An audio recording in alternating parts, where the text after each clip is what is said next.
Bonjour, bonjour. There we go. I don't know what good afternoon in French is, so bonjour. We're going to continue with Ferdinand Goetzen. We're going to talk about the new playbook for B2B growth. Why should you listen to Ferdinand? Ferdinand is the founding partner and at Growth Syndicate. He helps B2B tech companies going from 1 million to 100 million. He also founded and sold a SaaS company himself, so he already did the trick with Reveal. And he's basically going to tell you everything he knows in 1 hour. Kick Perfect. it off. Thank you very much. Oh, very close to my thing. Okay. Who here just had lunch? Ooh, that's always a tough audience. So I'm going to ask all of you to stand up, which I know is not very popular in Europe, crowd interaction.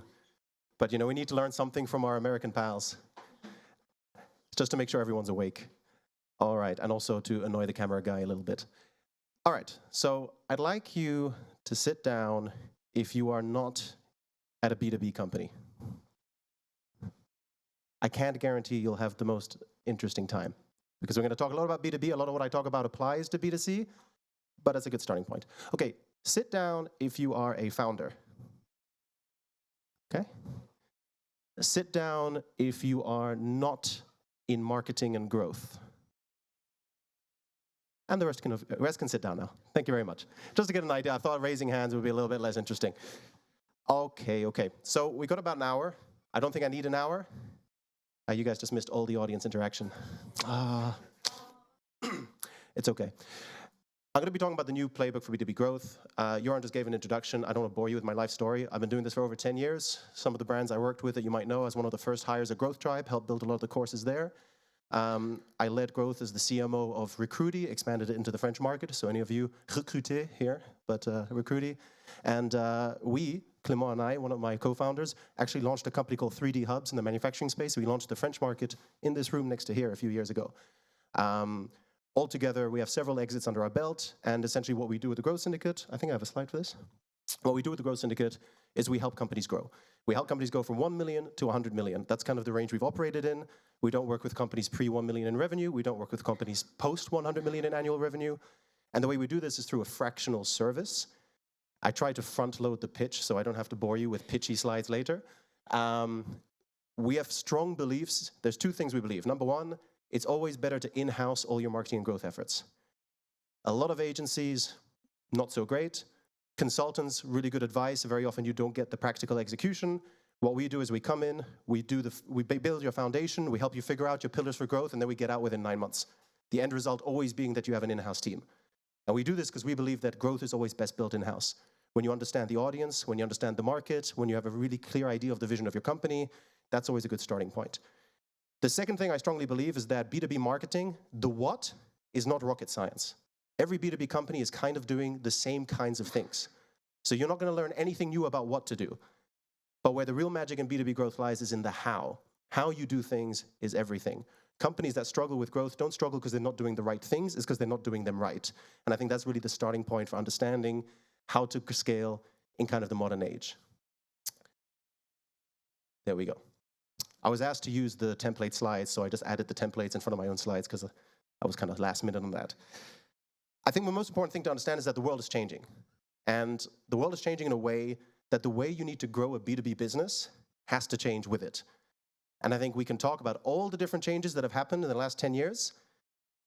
I think from my feeling, maybe 2 to 3% of marketing teams have fully embraced and adapted those changes. 97% of companies are not doing this. And you might be doing some of this, you might be doing all of this, in which kudos, but there's a lot of different changes that are happening. I want to start with this. Who here works in MarTech? Maybe get an idea. Does any of you have like marketing tech, marketing tools? Great. If you started your company in 2011, this would have been your competition. Maybe not direct, but these are all the companies in your space. This is the MarTech landscape, all the SaaS tools for marketing teams in 2011. In 2024, it looks like this. There's way more tools. Not just a little bit, but way more tools. And this is just one example. If you take product tech, if you take AI tech, if you take any kind of space, real estate tech, data tech, it doesn't matter. I'm just going to make some words up. Any space you look at, you see the same trend. Because it's easier than ever to build a product. There's low-code solutions, there's AI, developers, remote working. It's easier to build a product than ever before. The result of this is there's more competition than ever. Who here has no competitors in their space? Yeah. When I gave these kind of talks 10 years ago, you would have a few hands going up, maybe even 10, 20% of the room. There's just so much competition these days. The direct result of lots of competition is that the usual marketing channels are saturating like crazy. By the way, you can take pictures as you like, but if you send me a message on LinkedIn, I'll send you the whole deck. So the usual channels, they're saturating like crazy. So what we're seeing here, I've got some examples. 75% of buyers, B2B buyers, feel overwhelmed with the marketing messages and the outbound messages they receive. 35 to 55% drops in organic LinkedIn. Engagement on LinkedIn for big kind of accounts posting on LinkedIn has dropped up to 75%. So for the effort you make on a LinkedIn post, you only get 25% of the reach you would have gotten maybe 3-4 years ago, right? There's been a huge increase on CPC on Google Ads. Who here has felt this increase on CPC? Who here feels CPC holds them back in really scaling their Google Ads? Okay, who here doesn't do Google Ads? Okay, so some of you are in maybe more greenfield markets, or you're just not raising your hands. But essentially, CPC has risen up to 50%. And finally, the open rates in emails in the last 5 years have dropped 27%, but they already started dropping 10 years ago. If you look over the last 20 years, you have almost 80 to 90% drop in open rates. So essentially, all the shit we do as marketers is way less effective than it used to be.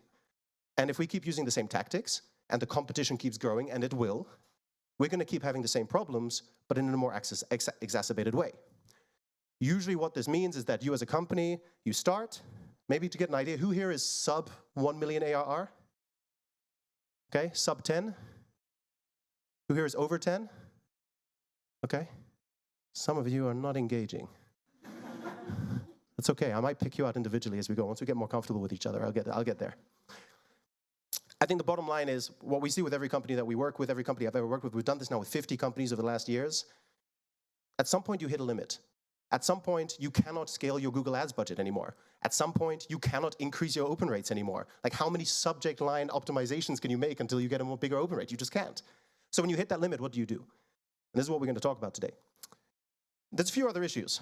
The rise of AI. It can be an empowering factor for a lot of people, but it's also an incredibly disruptive thing in a negative sense, because it's making it easier than ever to create content. It's making it easier than ever to do design.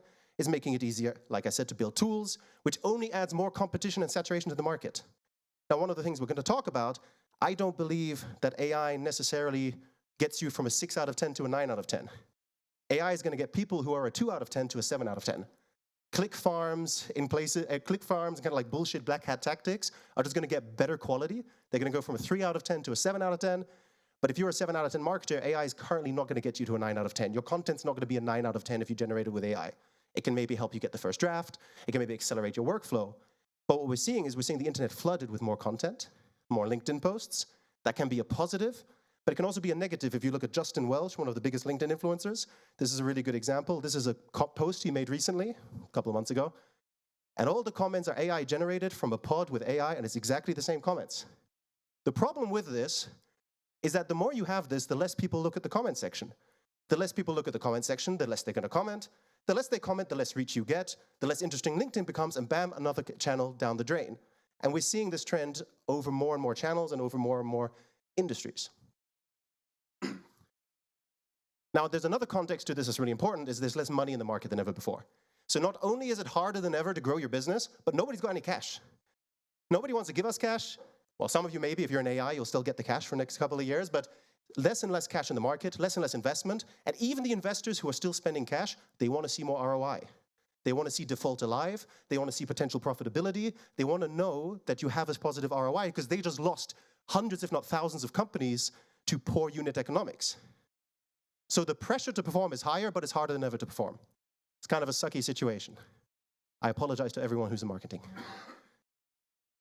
And let's add on to that the pretty kind of fact that in B2B, marketing attribution feels like a total waste of time. It's harder than ever to track what's going on. It's harder than ever to measure what's going on. So you're basically in this kind of tough situation where nothing works, nobody has any money, we don't know what to do, and we're all screwed. Well, not really. There are things you can do. But if you take the old playbook, this is what it looks like for a lot of companies. If you're not feeling this pain now, you will feel it. Maybe in 6 months, if you're lucky, maybe in 2 years. If your market is huge and there's a huge amount of demand and few players, maybe you could even go 3 years. But you will feel this pain at some point, if you haven't yet. Who has felt some of this pain? Okay. If I extrapolate that to how many people have raised their hands in general, I think that's a pretty high percentage. And I think what we're seeing is kind of a move back to the old school ways of marketing, but it's kind of like the new old school. What I mean by that is until 2005, and I picked these kind of like, a little bit liberally, but until 2005, there was a very simple way to market to companies. There was no tracking, there was no digital marketing. You basically had one-to-many, big campaigns, very brand heavy, and what we like to call pay and pray. You spend a lot of money, and you hope it works. And if you have to spend a lot of money on campaigns, on a large audience, and to be clear, most B2B companies didn't do this at all, because most B2B companies were sales-led. But the companies that did do marketing, they had to do this approach. And if you're going to spend a lot of money on a big campaign, what do? You need to know that you're targeting the right people, right? So if I'm targeting kids, I need to put my ads on the Cartoon Network or on the Nickelodeon. I'm not going to put them on CNN, unless you have some kind of like weird, really advanced kids. But you get my point. So you first have to make sure that you get the ICP perfectly right, because you're spending so much money to reach them. And number two, you need to make sure that whatever you're pushing out there, if it's a radio ad or a television ad or an ad in a newspaper, that it stands out, that it looks good, that it's recognizable. So brand and knowing your ICP were the foundations of marketing. Who here studied marketing? Okay, who here did ICPs and branding in their marketing course? That's because marketing courses are still about marketing from 20 years ago. Which is actually an advantage now, because 10 years ago I would have said, oh, marketing, what a waste of time. I studied history, it was completely useless. But I would have said 10 years ago, I would have said, oh, all these things you learned in marketing, that's not going to help you. But it actually is now, because we're going back to those basics. Because around 2005, it's around the time I first started marketing, I was 14, 15 years old, and I started doing some black hat SEO. Back then, SEO was super simple. I would make 50 blogs on Blogspot or Blog Rocks. I would interlink them. I would keyword stuff. I'd create white keywords and white background so you wouldn't see it. And Google would put me at the top. Super easy. Google Ads came out, and there was so much, basically like really simple. The first thing you could do, for the first time ever, you could target intent. Because here you could not target intent. You would hit kind of 1,000 people, and hopefully 100 people have a need. And another 100 people start thinking about the need. But suddenly you could target intent. Like you could basically go and find people looking for a product and just say, hey, try this. And no one else was doing it. I mean, no one else, I'm exaggerating, but way fewer people than today were doing it. So the hit rate on Google Ads was really good. So when we look at this, I don't know how to go back on this. You basically could skip this. Oh, what am I doing? Wait. Clicker problems. You used to be able to skip this whole customer journey and just come in at the 11th hour and still close. And when you can do this, you don't need to worry about ICP, you don't need to worry about brand. Because if somebody's Googling for the best shoes and you're the only one advertising your shoes, well, you have a pretty good chance of getting that close. If someone's Googling for shoes and you're one of 50 other companies targeting that keyword, you have another problem. And this is what we're seeing, essentially, is that you had tons of low-hanging fruit. Marketing was easy. I mean, like, no offense to anyone who struggled, but like, it was easy. Like, from 2005 to about 2015, if you were up to date on the latest trends, if you were on LinkedIn when they launched the new features, you got tons of reach, right? All the people on LinkedIn who are really big right now, they say, oh, 3 years ago was awesome. I loved COVID. Gave me so much reach. And now all of us trying to do it now are like, oh, this sucks. So what we saw is like Facebook had a lot of reach. Facebook ads were cheap. When Instagram came out, you could start targeting on Instagram. Whenever there were new channels, it was easy. You could do content marketing. Nobody did content marketing. So this whole idea of creating content and people actually come and buy your stuff, there was no competition. So you had a completely different situation. And this started to change around 4 or 5 years ago. Around 4 or 5 years ago, COVID was one element. More competition. AI is another element. More competition, more saturation. Suddenly, all of these kind of easy, low-hanging fruit tactics, they just don't work. Because when you create a piece of content, you're competing with 1,000 other pieces of content. When you create an SEO article, you're competing with 1,000 other SEO articles. And also, people are getting better at marketing, so it's harder and harder. So what we're seeing is kind of like the step back to the old ways of doing marketing, which is, it's not doing this, like don't start television ads tomorrow, I can't guarantee that's going to work. But we're going back to the basics of the 2 key pillars here, which is you need to know who you're selling to. You need to understand how your customers are trying to buy, and you need to create tons of value, and you really need to stand out. If you don't stand out to your audience, if you're not super clear on why your solution is better than every other solution on the market, and why it's not just better, but better for that exact person, make every customer feel like they're personally being spoken to by your brand, you're going to have a much harder time growing. If you can unlock this, you can scale, I'm not going to say infinitely, because that's not realistic, but you can scale pretty exponentially. And we're going to talk a little bit about some of the elements that you need in order to do this. Are there any questions? Good, because I don't want to take the microphone down anyways. Let's go. I'm going to talk about 4 things. First, I'm going to talk about how customer journeys are not linear. Who here uses marketing funnels, or who here knows what a marketing funnel is? Right. Take your funnels, throw them in the trash. Who here knows what a growth loop is, or a flywheel? Take them, throw them in the trash. Customers don't buy in funnels. Customers don't buy in flywheels. This is not how customers operate. The second thing we're going to talk about is how do you actually stand out to your best customers. Number one problem we have when we talk to companies who've got to like 20 million and they stagnate, it's because they're selling to 10 different ICPs in 20 different markets. Their messaging is so diluted to appeal to everyone, and you start to have a little bit of a problem. Number three, how do you generate demand? We spent the last 20 years marketing to the 5% of people who are in market. Credit to Toby here, that's his stat. 5% of the people you're targeting are in market, and we spent 100% of our time focused on those 5% of people. But what about the 95% of relevant people who are not currently in market? Are we really effectively targeting them? And thought leadership is a really key way that you can do this. And then finally, how do you take all of these different touch points, and this is going to make more sense as I go through, and turn that into something predictable, something that you can engineer into a, I'm not going to call it a growth loop because I just said those suck, but into an engine that actually works. So let's start with the customer journey. Customer journeys aren't linear. I think if I can teach one thing to people, I've been doing this for the last 10 years, I work with some of the best marketers in the world, and they will all tell you this is the number one thing you can learn. The customer journey isn't linear, and I think we all know this, but it's very hard to take that knowledge and then apply it into your day-to-day. I love this old quote from Brian Eisenberg, which is that our jobs as marketers is to understand how the customer wants to buy and basically make it easy for them to do so. I like this because it brings that mindset of understanding that customer journey. Now, when you look at a customer decision-making process in B2B, it looks something like this. First, they engage with your brand. This might happen at a later stage, but generally that's what happens. Then they get educated on the problem. You know, oh, I have a really hard time organizing all my sales contacts. Then they do some research. Now, research used to be, hey, I'm going to go on Google and I'm going to research. Nowadays, that's not research. Research nowadays is, I'm going to ask my colleague. I'm going to ask my friend. I'm going to talk to people at B2B Rocks. I'm going to go watch this talk. I'm going to watch this YouTube video. Half of the time, research is, I'm not going to do anything. I've just heard of this tool. I'm going to use that because some guy I like told me it works. Right? I was just asking Joran earlier today, what's the last tool you used? He said Riverside. I said, why do you use Riverside? Oh, because I was on a podcast and they used Riverside and it looked cool. Research has changed. How people do research has changed. Then you evaluate the options. You compare them to each other. You choose one. You have to justify it internally to yourself, to your colleagues, to your manager. And then you make a purchase. And only then do you then think about adoption, and you stay, and you keep using it, and you refer other people, you become an advocate, and others come and use it. And this is what your standard kind of like tailored customer journey, if you want to go into a lot of detail, looks like. And if you want to turn that into kind of like more marketing speak, there are 4 things we generate in marketing. We generate demand, we generate leads, we generate users, we generate revenue. Except for 99% of marketing teams are just generating leads. And there are not enough leads in the market anymore, so you now have to generate demand. So kind of 2 years ago, everybody was saying, or 3 years ago was saying, it's really hard to get leads, so make sure they convert and retain. But now even if you get leads and get them to convert and retain, it's still not enough. There's not enough leads in the market for all the competition, so you need to generate demand. That's what we're going to talk about in a bit. And that top of the funnel element there, that's demand. But all of these are just kind of mental models. They're good ways for you to track your metrics and kind of organize your thoughts. Is it top of funnel? Is it middle funnel? Is it bottom funnel? It's kind of useful tools for us as marketers, but it is not an accurate representation of how a customer buys, right? Customers don't buy like this. Who here has bought exactly like this? That's not how we buy. What's the last thing you bought?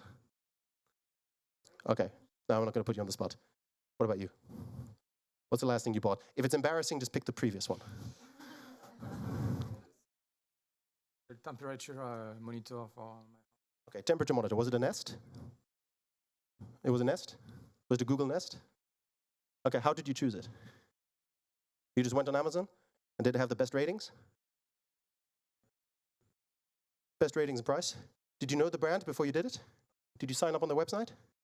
Okay, exactly. People don't buy like this. People buy like this. If the clicker worked better, it would be more impressive, but you know. People buy like this. They first become problem aware, right? You realize my house is cold, or I don't want to turn the thermometer 5 times a day, or when I Airbnb my house and I go on holiday, other people need to, I don't want them to choose the temperature because it costs my bill. I do this, I rent my house out once a year, and then they put the heating up to 30, which stays really expensive. I wish I had an automatic monitor. You then start looking at what are the solutions, right? Because one of your solutions is just move to a warmer country. It's not necessarily buying a thermometer, right? Or what do you call it, a heat monitor. Then you might become brand aware and product aware. And you did this on Amazon. And that's B2C. B2C is low stakes, right? where I say B2B is like buying, but with lots more responsibility. Because if I get the wrong monitor, maybe my wife gets pissed off. But if I buy the wrong software for my 1,000-person company, I'm really screwed. So it's higher stakes, higher responsibility. So essentially, the whole process is kind of guiding people through this crazy journey. And this is a more accurate representation of what an actual customer journey looks like. And it's only accurate because this is totally random. What I mean by this is, I might talk to one of you. I'm giving this talk today, right? We offer marketing services on a fractional basis. Some of you are founders. Some of you are maybe at 200K ARR. So we wouldn't work with you. Maybe 6 months passes, 12 months passes. After this talk, we have a chat. You follow me on LinkedIn. You follow Toby on LinkedIn. You start following his content because his content's much better than mine. I don't know why I'm the one speaking, but his content's much better than mine. It's the truth. So you follow him, you start getting really good content. And he stays top of mind. Maybe you go see him speak at a conference 6 months from now. And then in a year, you raise your Series A. You're ready to build a marketing team. And you're like, I don't know where to start.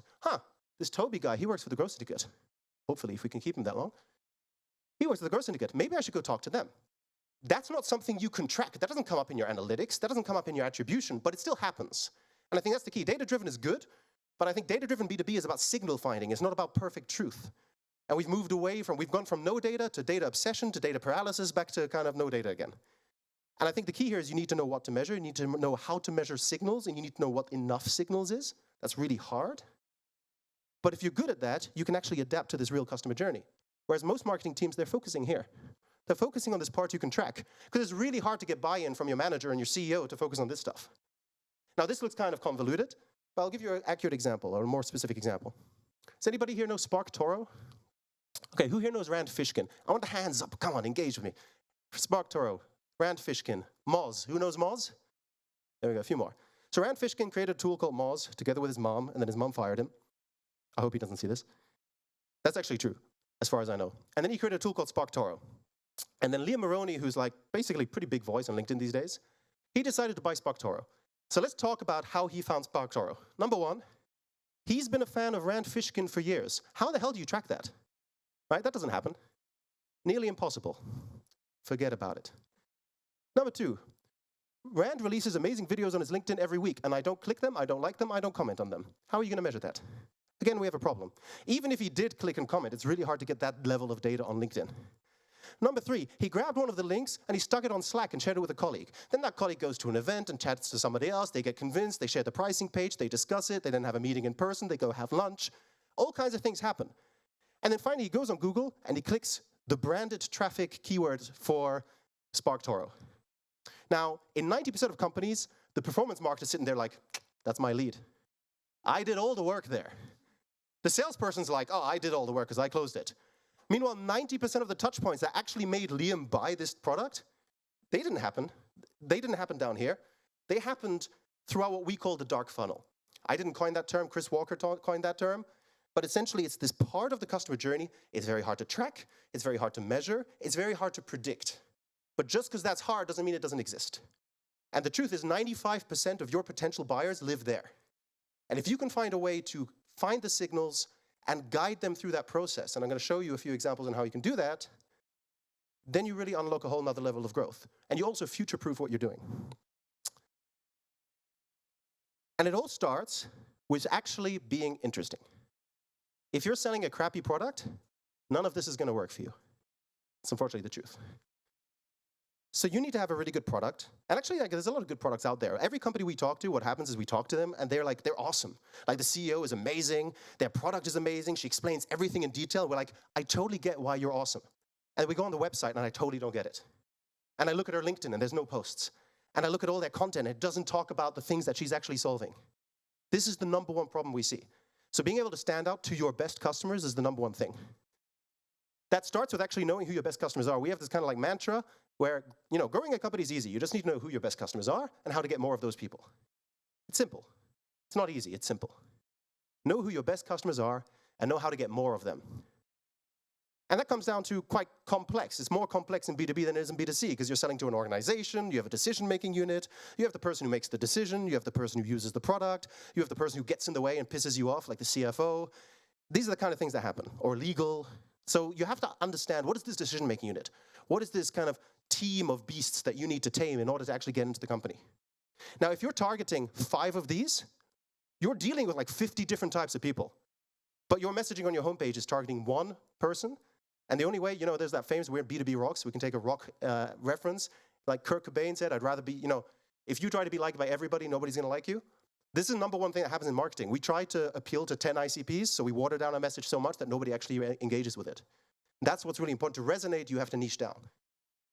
Once you scale and you can have different teams and different sites and different brands, you can then focus on many different ICPs. But at the beginning, you have to really focus your ICPs.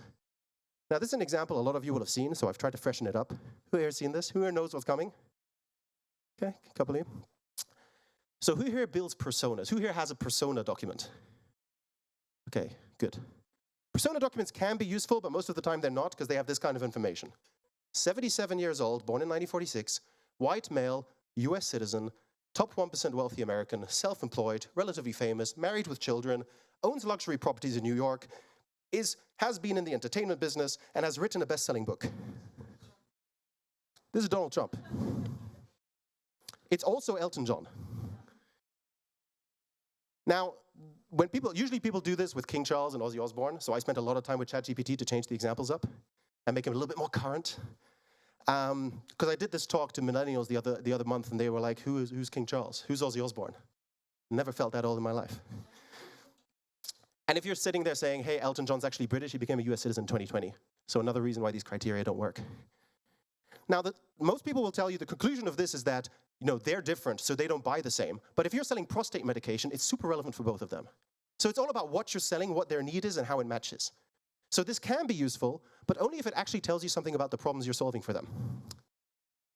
And that's why you need to know who your best customers are. And when I say best, it's like the best. And I always say, this is like the least scientific thing in the world, but your best customers are the ones who just get it. And you all have this. You all have customers where you just go like, this guy or girl, she just gets it. She uses it every day. She recommends it to her friends. She just gets it. That might not be the person who uses it, who spends the most money, but it's the person who just gets it. And again, I'll give you the slides if you message me on LinkedIn, but this is kind of the things you want to look at. Not just how much do they spend, how easy are they to close? What's the sales velocity? How much do they refer other people? How often do they use the product? And so on and so on. And I think it's really important to recognize, there's ideal customer profiles, and then there's something we call interesting customer profiles. They're still ICPs, but they're not the ones you should be focusing on.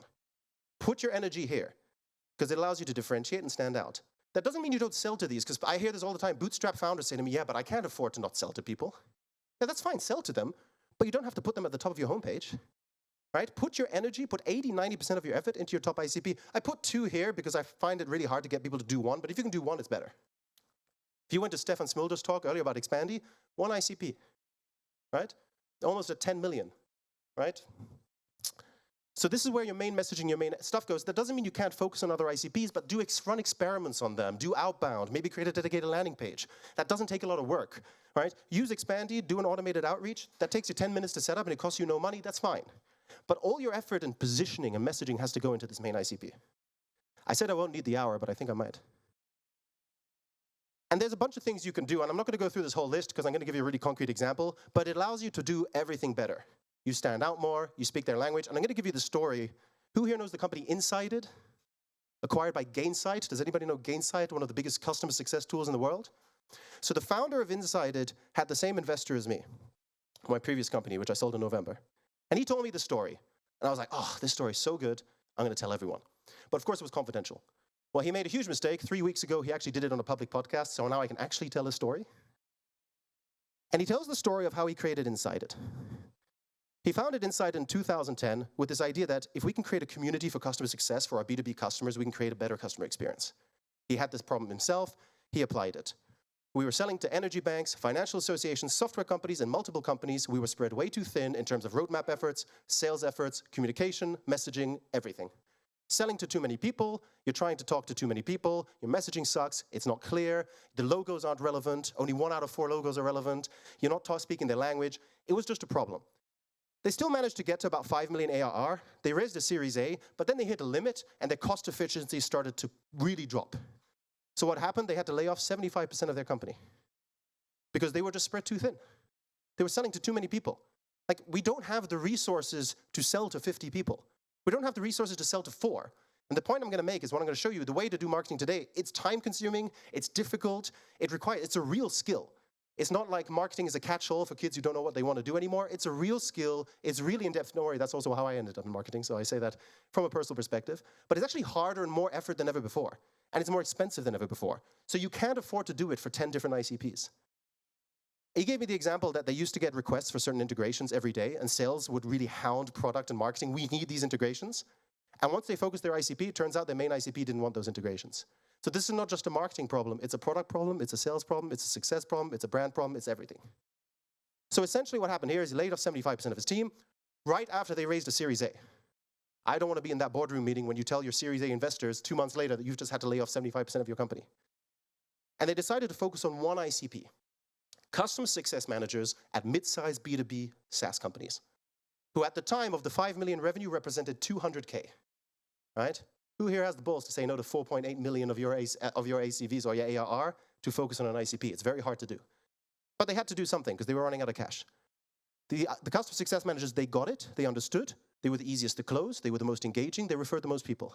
But they were a small chunk of the revenue because they weren't the obvious ACV choice. They started focusing on this. Within 2 years, they got to 10 million ARR and had a close to 100 million exit with one round. If you've raised money, you know how much equity they still have. They made bank.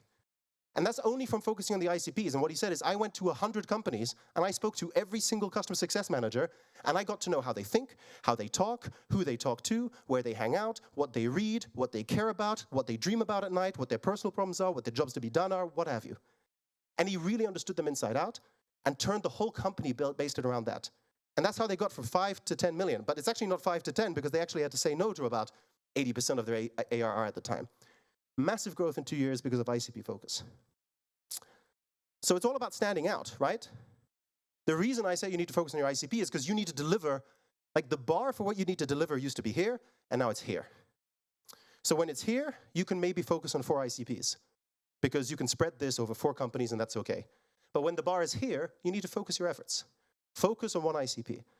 And it allows you to do everything better. And standing out is really fundamental. So we do this strategic positioning where we look at a few things. What is the strategic context? Who are you up against? And I don't mean just direct competitors. What are the alternatives? Like I said, the alternative to the thermometer is moving to Spain. That's a real alternative. Buying a blanket. There's many different alternatives in the market. What problem do you solve best? Number one problem. The same founder from inside it, the advice he gave me when I first started my company, what's the one problem you solve? I couldn't answer it. It gave me a headache for about 3 months. And then we pivoted. And what is your biggest unique differentiator? Be really good at one thing. Doesn't mean you can't be good at 10 things, but be like the best at one thing. If you're the best at one thing and you solve one problem better than anyone else, it makes everything easier.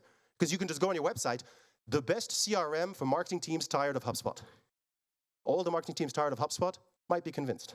It's not a good example because sales decides on the CRM, but you get my point.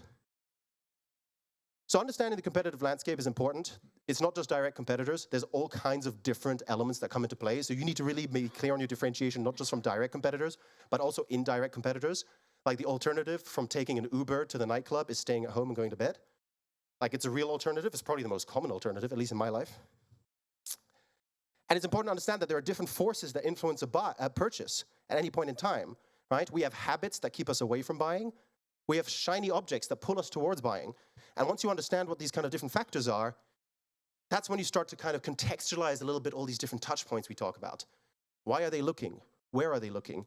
Why are they considering? Why are they not considering?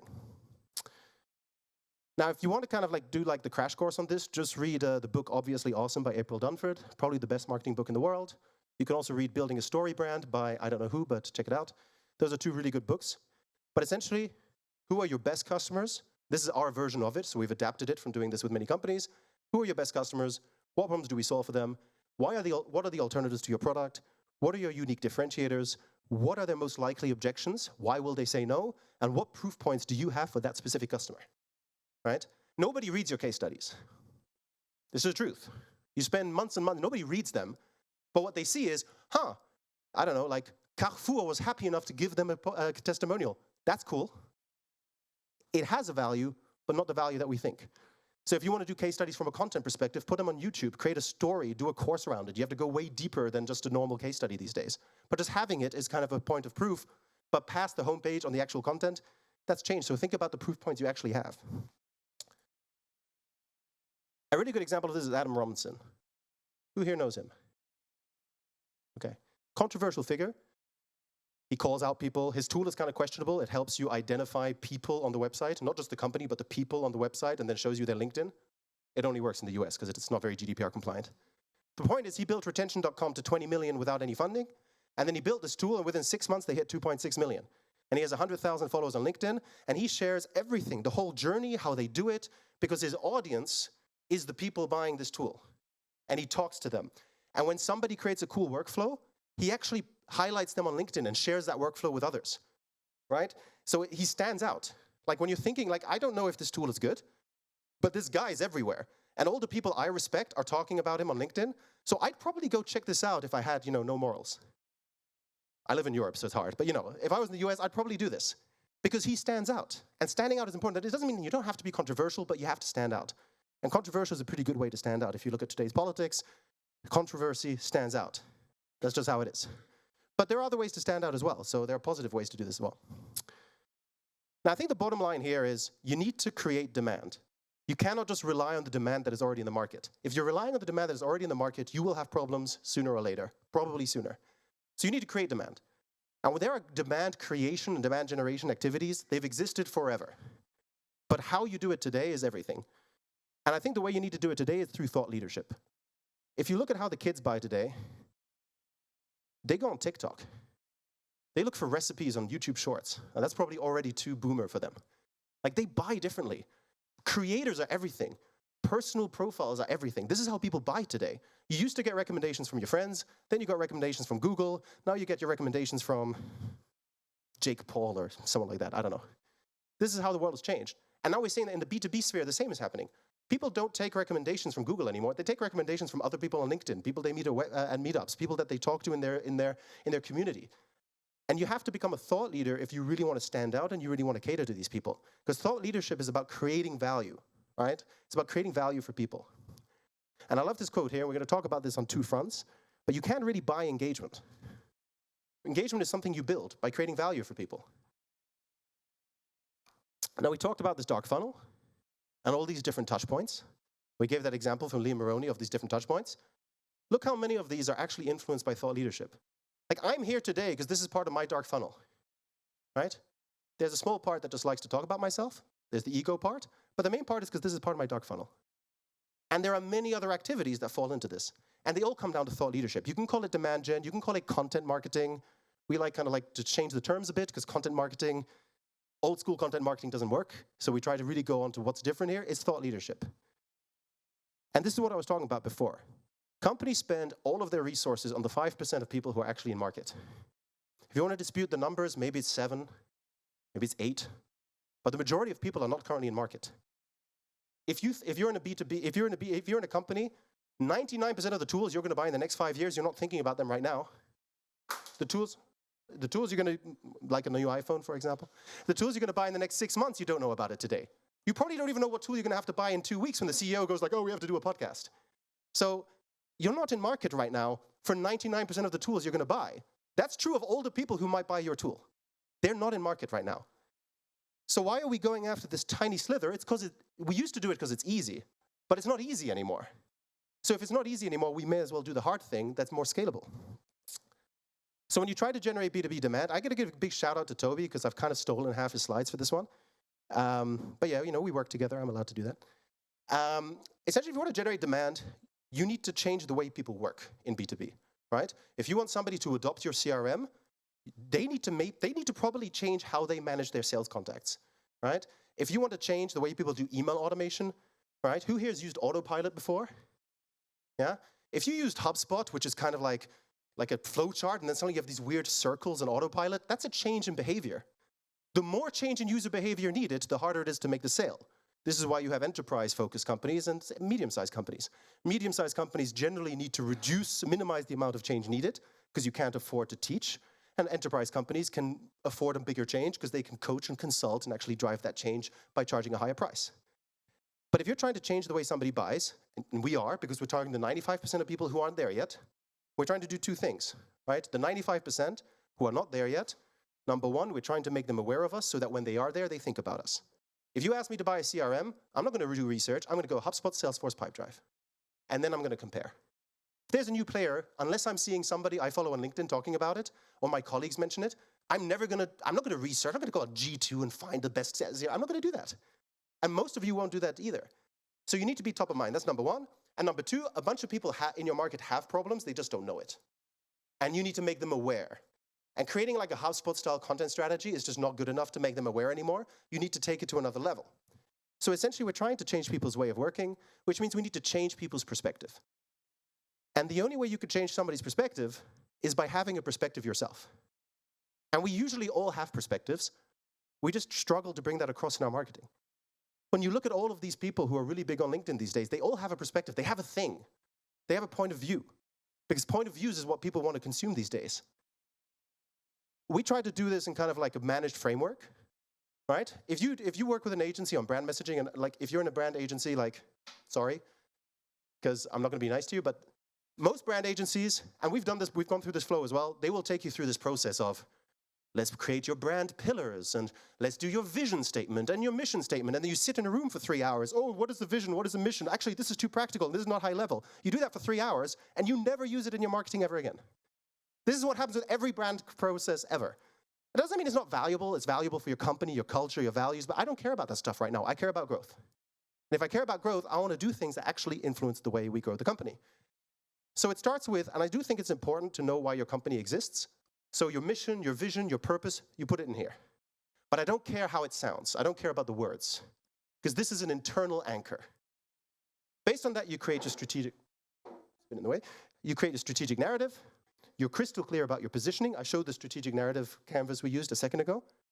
Then you make sure you're clear about your perspectives, the topics you talk about. Don't talk about everything. Talk about what your ICP cares about. And then you worry about copy and messaging. And if your copy and messaging channels all of this, it's going to be way more effective. Like I said, the only way to do this is to actually know who your ICP is. That's really fundamentally important. This is what our strategic narrative slide looks like. So this is how you build a strategic narrative. Stuff is happening in the world. Some companies are going to win, some companies are going to lose, and your company helps companies win. It's as simple as that. If you can explain very clearly why your company helps your ICP win, that's all you need to do. Simple but not easy. Now, what is a perspective? A perspective, a point of view. We basically talk about, umbrella opinions, spark opinions, and the topics you want to talk about. An umbrella opinion is the high-level opinion that you want to put out there. Our opinion as a company is that most companies suck at marketing because their foundation sucks. There's not a clear ICP, there's not good positioning, the strategic foundation isn't there, they just jumped into the tools and tried to hack some stuff together and it doesn't work. That's our company perspective. But each of us has our own perspective underneath that, right? Toby's perspective is on thought leadership. My perspective, I don't know what my perspective is, I need to work on it still. My perspective is basically that the how is everything in marketing, not the what. We all have our own perspectives. And then you need to have really clear topics that you talk about, right? You can be broad, like talking about the economy. It's really hard to win here, right? It's the same as having a broad ICP. Or you could be specific. I'm the guy that helps people do website messaging for pre-product market fit software startups in France. Specific. No one else is doing that. Well, probably Anthony Pieri is doing that, but you get my point. Very few people, it's basically the more difficult things always have less competition, right? That's always. It's why it's harder to get a job at Starbucks in New York than at Goldman Sachs. There's more applications for Starbucks. It's the truth. There you go. First, you start with your umbrella opinion. I'm not going to go into this in all detail. You can, photograph the slide or something, read it yourself. But you get my point. It's challenging a status quo. It's challenging how things are currently working. The market is changing. Are people keeping up? This can take 100 different shapes and forms depending on your industry. You all know your industry, so you can all do this. Spark opinions are the opinions that live under that. It manifests in 100 different ways, right? Every single slide in this deck is a spark opinion related to my overall umbrella opinion on how marketing should work. And some of you sit there going like, oh, who's this asshole? And that's fine. But some of you are like, oh, this kind of makes sense. Spark opinions tend to divide people. Opinion tends to divide people. And it's a decision you need to make, but it stands out. And you need to choose how you can stand out, right? You can also be the good news person, but that's not naturally who I am. So you need to pick what works for you. Oh yeah, and you can DM me for all these canvases. We share these. DM Toby, DM Clément, it's fine. And then there are frameworks you can use to actually make this practical, right? You have a clear opinion, you have your spark opinions. Then you just ask, how do I publish this? Is it X versus Y? Am I making an observation around the world? Am I challenging the status quo on something? Am I giving an example of another company that does it well? There's then all kinds of frameworks you can use to actually operationalize this. But the number one step is to actually have those opinions. And we all have opinions as people, but you need to have an opinion as a brand, right? Brands have opinions. Good brands have opinions. Apple has opinions, right? Apple's opinion is that you can buy 50,000 dongles and they don't give a shit. No, that's not really their opinion. Their opinion is if you're the best at design, nothing else matters. And that kind of is true. Right? That's not how they describe it, but that's how I would describe it. So companies with strong brands have strong opinions. And then there's all kinds of ways you can operationalize it. You know, what kind of influencer do you want to be? This is on a personal level, but you can also do this on a brand level, right? Are you an entertainer? Are you the framework person? Because one of the things we're going to talk about, thought leadership, in B2B, it happens on LinkedIn. Maybe it happens on Substack, it happens on YouTube. It doesn't yet happen on TikTok, but it doesn't happen on your blog. Who here has a blog? Liars. Liars and liars. Come on, honestly, who here has a blog on their website? I can awkwardly sit here really long. Okay, who here publishes on it every day? Yeah, exactly. People don't go to blogs. When's the last time, who here read a blog article, like went to a blog and clicked the blog icon and went to check out the blog? When's the last time anybody did that? When's the last time one of you watched, did anyone see a YouTube video in the last 2 weeks? Okay, there you go. People do, look, human psychology doesn't change, but the tools and the mediums and the channels and the places in which we engage with other people on the topics we care about do change, and they have changed, right? 10 years ago, your website was everything. People would go on a website and they use the website to learn everything about your company. They don't do that anymore. They check out, who's this founder? Oh, what do they do? Oh, I talked to this person at this conference. Oh, I saw this talk. We engage on all kinds of other spheres, and we need to focus on those spheres. Because the website very often comes in at the end of the journey now. It's no longer a starting point, it's an ending point. You need to adapt to that change in the journey. So I'll give an example here. Anthony Pieri, I think he might be French. Maybe not. Might be American. I don't know. Is he French? Do you know? Okay, he's Italian. Well, I don't know. I'm not going to say it's the same, but you know, I don't know. He's not German, let's put it that way, probably not. So Anthony Pieri, his whole thing is area of interest clear, messaging and positioning for early stage B2B startups. That's his area of interest. It's specific. His umbrella opinion is that marketing fails when it's unclear. That's his opinion. You can go through 1,000 posts, you will see that opinion in every single one of those posts. Those different posts might be spark opinions, but the umbrella opinion is always true. And the kind of model he's chosen, I showed you here, like this template of like the kind of influencer you can be. I mean, I don't like the word influencer because I'm not asking you to be a Kardashian. I'm just saying you need to put your information out there where people are looking. And you know, YouTube, LinkedIn, Substack, that's where people are looking. So if you want to put it out there, these frameworks can help you do this. He's the educator. All he does is he shares frameworks. Frameworks for this position, frameworks for this messaging. He's worth following. It's really good stuff. But you rarely see him do a controversial take, right? Again, it doesn't have to be controversial in order to stand out. But it stands out because of the value that he creates. And I think that's kind of like the fundamental thing. Like, companies have to become thought leaders. You need to understand how people buy. You need to understand what these different touch points are. And you need to create those touch points. So we saw before that a person might have gone to an event, and I give the example of like, has anyone here played in a band before? Oh, cool, there's some band people. I used to have hair down till here and played in really terrible metal bands that nobody wanted to listen to. And there's always this story as a band is getting discovered, right? Some bands are lucky. They play in a bar, and a manager of a record label just happens to be there, and they sign them. But that doesn't work if you never play in bars. Like, you need some luck, and there's a random factor. But luck has a surface area. The more you expand that surface area, the more likely it's to happen. So we cannot guarantee which touch point a customer will have. One might have talked to you at an event, another might have followed you on LinkedIn, and another might have heard a colleague talk about you. But the more you do, the more value you create, in a way and a place that is consistent with your ICP, the more likely those touch points are to occur. If you never play in the bars, you're never going to get discovered. If you don't go to events, you're not going to talk to people. If you don't go to the trade show, nobody's going to see your brand. If you don't create content, nobody's going to read about you. If you're just creating a website and hoping that people find you through Google Ads, you're going to have problems. And the problem we see in reality is, the customer journey is messy, but it doesn't have to be, your marketing doesn't have to be messy as a result. Right? When we talk to companies, we hear all kinds of different problems. The number one problem we hear is that they don't have predictable growth. Right? Companies go like, oh, last quarter we closed like these 2 massive deals, so we hit target. But this month we only closed 1 of those massive deals, right? Because 2 deals is not statistically significant, right? So we see these kind of problems. Oh, we do these things, they kind of work, but we don't know why they work. We don't know how exactly they work.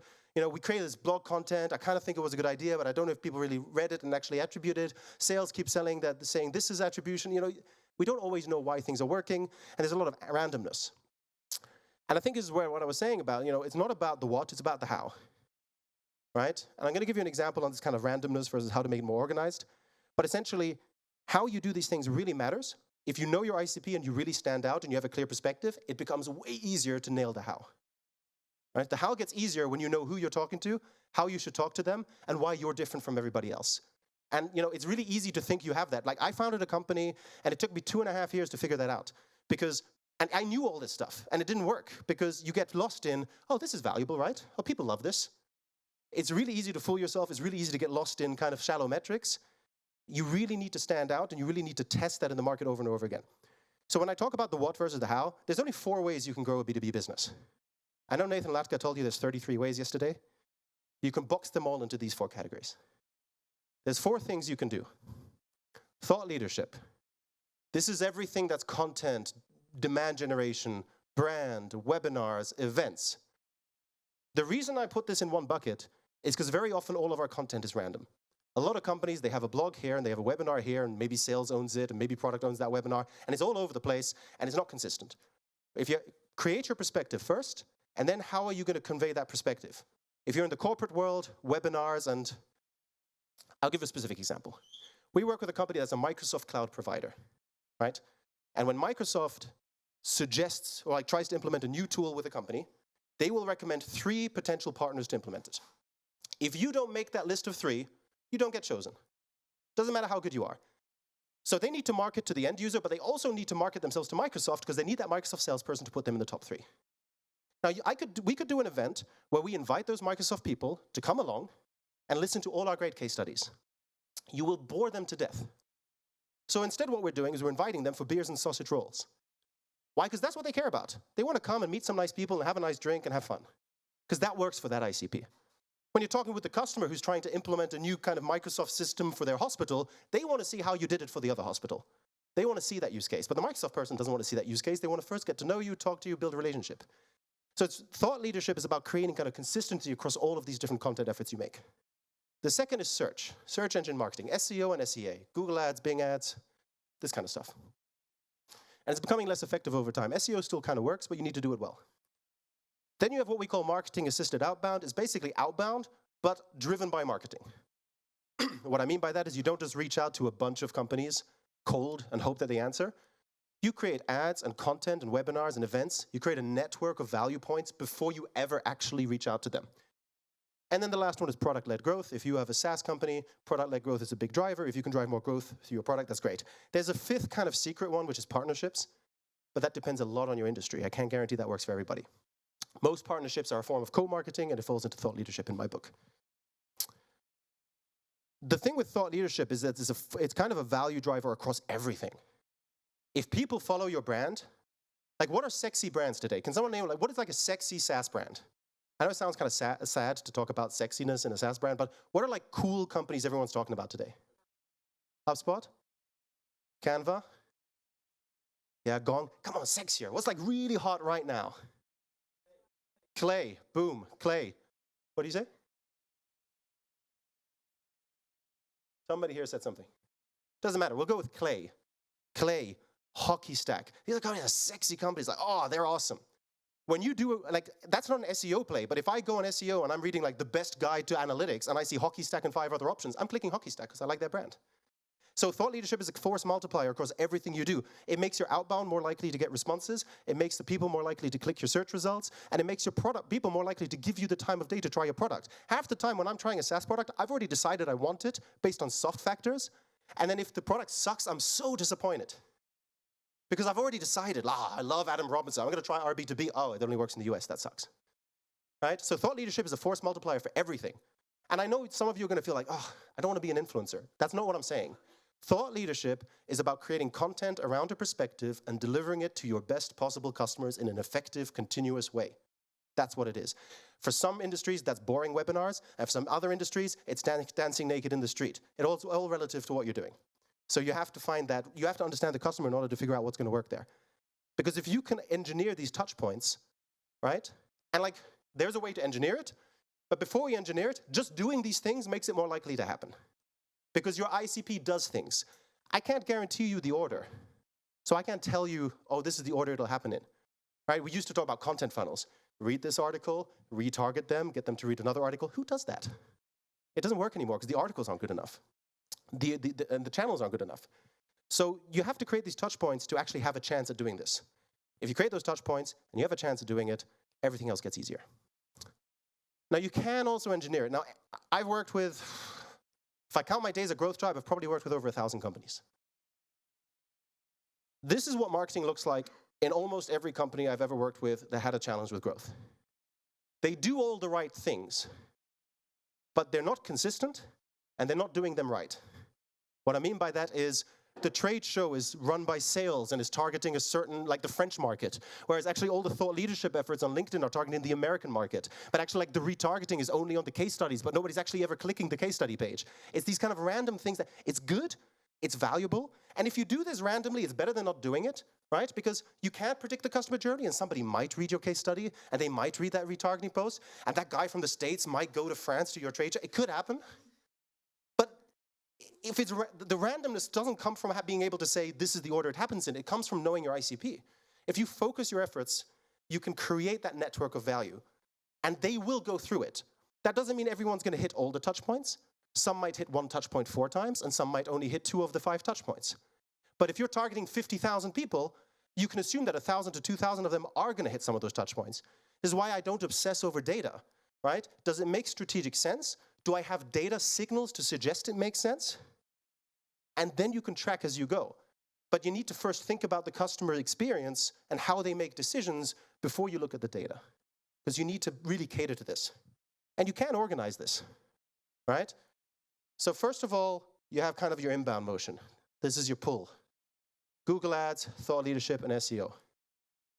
If you don't do this, this is going to be really hard. So if you probably all do sales outreach, this is the first thing you can add. Then you can start thinking about ways to do this. Okay, your sales is doing cold calls. Can we automate this? I keep talking about Expandy. It's because I'm a super fan. We use it. It's like starstruck when I met Stefan Smulders. Like, kind of sucks he's talking at the same time as me because I'd rather be there. No, I'm just kidding. But anyways, automated outbound. Can you automate it? Can you get a bigger scale on your outbound than before? Then at the same time, do you have dedicated landing pages? Are you reaching out to one ICP and one other ICP and sending them to the same landing page? I bet some of you are, right? Big no-no. Dedicated landing page, dedicated logos, dedicated message, super specific on their problem. If you struggle to do this, cut out all the other ICPs and focus on one. It's easier to focus on one, nail it, and add other ICPs later. The same way it's easy to build a narrow product and add features later than to build a monstrosity and then cut it down. Because I've done that. I built the broad HubSpot tool from day one, and then I had to strip away features day by day to get it to something that people actually wanted to use. So start with creating the value, add on top of the other ICPs once you figure it out. LinkedIn ads, webinars, and events. How do I do this? So you say, practically, how does this tie together? Because it all looks nice and organized on the slide, but how does that work? So I'll give you a proper example. Most of the companies we work with, we will create something what we call marketing-assisted outbound. Copyright, trademark, 2024. So we create a list of 200 ideal companies. Step 1, that has to be ideal companies. Not kind of ideal companies, like ideal companies. Your dream companies. Ideally, that also means that they don't have the right solution right now, or you have a clear differentiator to the solution they have right now. You take that list, 200, 300, 400 companies, you load it up into LinkedIn. You create an audience, and then you have to wait 4 days because LinkedIn sucks. Then you launch some ads. But instead of launching like ads to get them to your website, you just launch ads that trigger the problem. So we worked with a company that was kind of an emulator for mobile apps. And the main use case was that customer support call centers at enterprise companies didn't have to just take an actual phone off the phone wall and actually to do customer support. They could just load up any kind of app in any kind of device in their computer. And we made an ad that said, ditch the phone wall, it sucks. Super high click-through rate, super high engagement. So it's not about getting clicks. It's just about getting them to think about the problem. High-level problem-aware ads. After a few weeks, we put in brand-aware ads. This is how a company like yours actually had success with us. So you go from problem to solution and brand aware. And then you do an automated outbound. We use Expandy, but you can use whatever you want. And you start reaching out to the exact same people who saw your ads. So you spend 8 weeks targeting or 6 weeks targeting them with ads, then you start reaching out to them. First in an automated function. So automated outreach, you go, hey, I'm in the space, I'm building something cool. I'd love to get your feedback. Not like, hey, buy my shit, just I'd love to get your feedback. I'd love to hear about your challenges. I'd love to talk about what you're doing. If they don't answer, you invite them to a webinar or an event, which you happen to have also organized because you're really focused on thought leadership and doing cool shit. So you say, oh, we also, by the way, maybe you don't want to get on a call. We have this webinar for people just like you about this challenge. Do you want to join? Then maybe you send them another piece of content. At some point, some of them might follow you. They'll see your thought leadership. You'll be like, hey, I just made this post on LinkedIn, and it really reminded me of your company. Do you want to check this out? It's not kind of like blatant sales. It's just, I do cool stuff. I made it for you. Do you want to check it out? Right? In the meantime, your sales team goes more manual. They go deeper. Call, email, whatever. And then you just add value points, right? Value point can be a webinar. We work with a company in the wood manufacturing space, and we literally made wooden things and sent it to their offices. That's old school. But it worked, because then we can call them and say, hey, did you get my package? So it's about creating value as much as possible, and you can organize it. You can't control that they'll hit every touch point, but you can make sure that as many of them as possible become aware of the cool stuff that you're doing. And then if your product's awesome, that helps a lot. And this is where the kind of fundamental, all of these things are thought leadership, or influenced by thought leadership, all these dark ones here. It's dark blue, purple, I'm colorblind, but you get my point. And when it comes to product, it's the same principle. Product, everybody agrees that product needs to create value. I'm just saying that content needs to create value. And the problem is we tend to forget what value actually means because most content sucks. Like I do LinkedIn posts, I'm trying to do more LinkedIn posts. Even my LinkedIn posts, most of them kind of suck. Like they're okay, but like Toby always says, if someone's not willing to pay you for that post, you shouldn't write it. That's how valuable it needs to be. If the event and the talk is really valuable, it has a much bigger impact. Right? If I'm not screwing up my job here, some of you are going to walk away and be like, hey, this guy's not completely clueless. And that's part of my dark funnel. That's not meant in a sexual way. You get my point. So at bottom line, we get back to this. You can't buy engagement. You have to build engagement. It's true of content, and it's true of product. And I talk about product-led growth. This applies to some of the companies here that are not enterprise. But bottom line is a bunch of commercial metrics depend on product.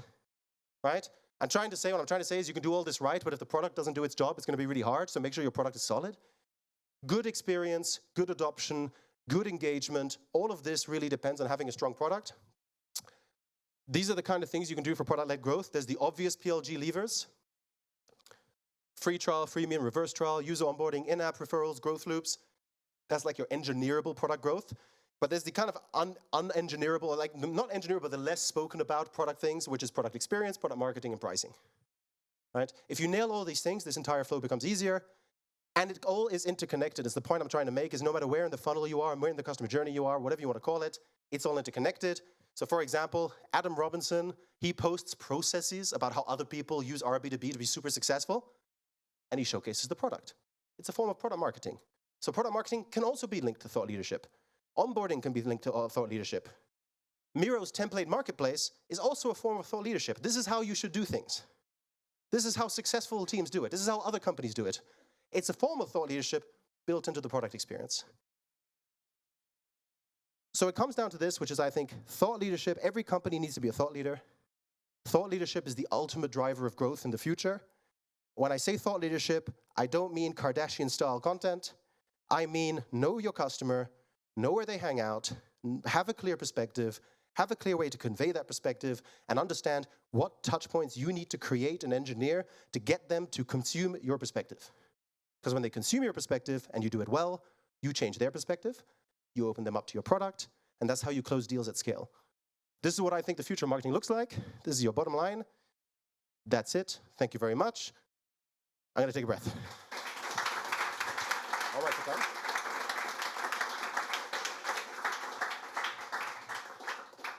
I thought I could do this in an hour. I was grossly mistaken. So what you can do here is you can check this stuff out. This is the promo stuff. If you message me, I'll send you the deck. I did a post on LinkedIn today. You can boost my engagement. Comment on my post and you can get the deck. I changed it. Comment on my post and you'll get the deck. I'm not saying you all have to be LinkedIn influencers, by the way. That's not what I'm saying. I'm just saying, like, if your audience is on LinkedIn, it sucks not to use it, right? This is bottom. If your audience is not on LinkedIn, you don't need to use it. You go wherever they are. I'm open to questions. There's a break, though. You probably all want coffee because it's getting to the afternoon. So I'm going to open up to maybe 1 or 2 questions, but I'll be here around the corner if you have other questions. And yeah, you can scan this and basically just drop me a message. I'll happily share over the next days, depending on how many of you message me. Do I have anything else? Yes. There we go. Does anyone have a pressing question? Yes. Wait, I think I need to give you the microphone. Do I need to get the microphone? Is this microphone? Does this work? Yeah. Okay. Hi, and thank you. Question is simple. I understand you talked about narrowing, but what's the impact of narrowing versus pivoting? Does it mean that every company growing needs to reinvent itself each and every chapter of development? No, for me, narrowing most of the time is doubling down, it's not pivoting. So you're focusing on 6 ICPs, but you should be focusing on 1. That's not a pivot, that's a doubling down. Sometimes that requires bigger changes. Sometimes that doesn't. That depends on your case. If you build a bunch of features for people that aren't your ICP, you need to scrap those features. If you do a bunch of messaging, you need to scrap that messaging. But yeah, you need to tailor it. So it's usually more about doubling down than about pivoting. Okay, thank you. Anyone else? Was there anyone else? Over there. Did you have a question as well? Okay, then we'll go here next. Okay, so this might be a silly question, but I'm going to go for it anyway. So when you say nailing down on 1 ICP, is it possible that 1 ICP can be multiple in 2 or 3 industries, or is it best if 1 ICP is 1 specific industry and other factors like X, Y, Z, whatever? So yes, and 1 ICP can be in multiple industries, but it's a really good recipe to fool yourself into trying to make 5 ICPs and just call it 1. So the question is always, would I do something different to talk to them? An ICP is only an ICP if it changes your behavior. So an ICP could be 50 industries if they all behave the same way, have the same problem, and do the same thing. But you could have 1 ICP that's 90% accurate, but they're slightly different use cases, then you have to split them. So it's, do I have to change? Can I target 1 landing page, 1 type of company? You can have 1 ICP and multiple industries. That's a segmentation. You can segment your ICP into different industries. But do they have generally the same use case, the same problems? Then it's 1 ICP. If they're using your product for different use cases, it's usually not 1 ICP. Okay, but does it also depend on how different those use cases are, or if they're roughly similar, I can put them together? It depends on if you have to do really different shit for them, then they're different ICPs. Fair enough. It's really hard for me to give you an exact answer. I can only do this because I've done this 100 times. Yeah. And even then I'm wrong half the time, not half. I shouldn't be saying that. But you get my point. What you do is you narrow down as much as you can. And if you notice a substantial change in behavior between 2 ICPs, or between 2 segments in your ICP, I don't know, the healthcare users have a completely different set of concerns than the mobility users, well, then you have to think about how to tailor. That doesn't necessarily mean splitting them into different ICPs. Maybe it's just 2 different landing pages. But if the fundamental, it's different people you're talking to, they're using you for different reasons, they behave in different ways. If your marketing play should be different, if you feel like, oh, I could do it better, then split them. Okay, fair enough. It's kind of like a Thank you very rule of thumb. Georgie, we have one here. Sorry, if I do it geographically, some people will be left out here, but we'll come back. I'll be out here anyways. So. Thank you. Could I invite you to my podcast to talk about the dark side of the funnel? Yes. Okay, the name is Voices of Revenue. Good. Plug right there, Voices of Revenue. Thank you. We'll talk about this more. Sure. We had... Maybe one last one? We may have lost the person who wanted the microphone. There we go. Sure. Hi. Hi. I just have a question about geography. Let's say, so you talked about different marketing efforts and how you should target the same audience for your LinkedIn post and at the events and so on. But let's say your company is global and you are targeting multiple countries. So let's say you have 1 LinkedIn page for your company and you're targeting multiple. So in that case, your sales team at the events would be targeting the geographic audience, while your LinkedIn page would be targeting more globally. So just wondered. Yeah, so you can multi-language your LinkedIn pages these days. So I think that's kind of a starting point. Yeah, if you target different geographies, the better you localize, the more successful you'll be. I think the key is to really nail 1 geography before you go into others. You don't have to get a 10 out of 10, but get it a 7 out of 10. Know what works. And then, it's really hard. Localizing from France to Belgium is easier than localizing from Germany to Japan, right? That's also a relative question. So you need to make sure, you need to localize. for some. Like, you're not going to expand to Germany or France without localizing, right? So yes, it's an issue if your LinkedIn is, then you need to think about it. Then, for example, if you're doing thought leadership, then maybe your head of France and your head of Japan need to have their own LinkedIn play. They can use the same content. Like, it's super easy. You're just like replicating. I mean, culturally, you need to make sure it works and for the problems of those companies. But you could replicate the strategy. But yeah, you're not going to post like 8 different language content on your own LinkedIn every day. That's not going to work. Yeah, thought leadership, we do it, and the country managers post on their own language. Exactly. But for the company page, we do more global, like English. Yeah, you could do more global. I think that's okay. Yeah, I can't judge it, but yes, like obviously the more touch points you create for that audience, the better.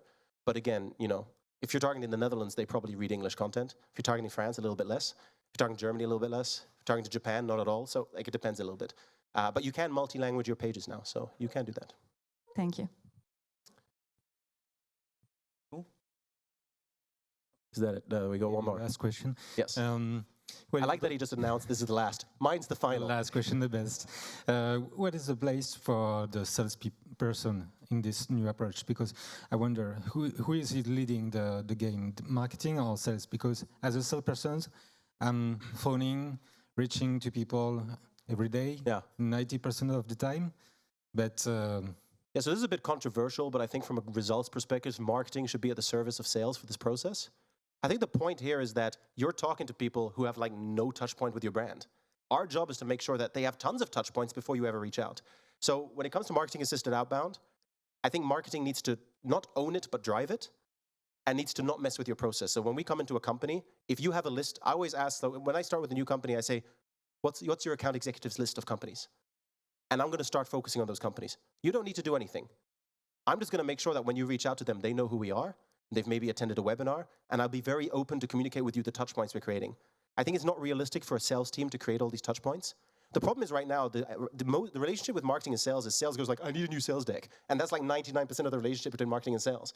Like most of marketing tends to be a nuisance to sales. It should be in the service of sales, right? If you have a self-serve motion, it's different than if you have an enterprise motion. But I think the point here is that the marketing elements need to be driven by marketing. The way I usually do it is I create a task force. Sales, marketing. So I say, this ICP, this industry, we're going to test it here. Get a salesperson in charge of that industry, get 2 marketers, and we focus on that. That's how I would do it. Your role doesn't change, but your success should. I think that's the bottom line. yes, I think so, definitely. Yeah, salespeople love us. Cool. I'm going to be out here if you have any questions. And if not, just hit me up on LinkedIn. Awesome.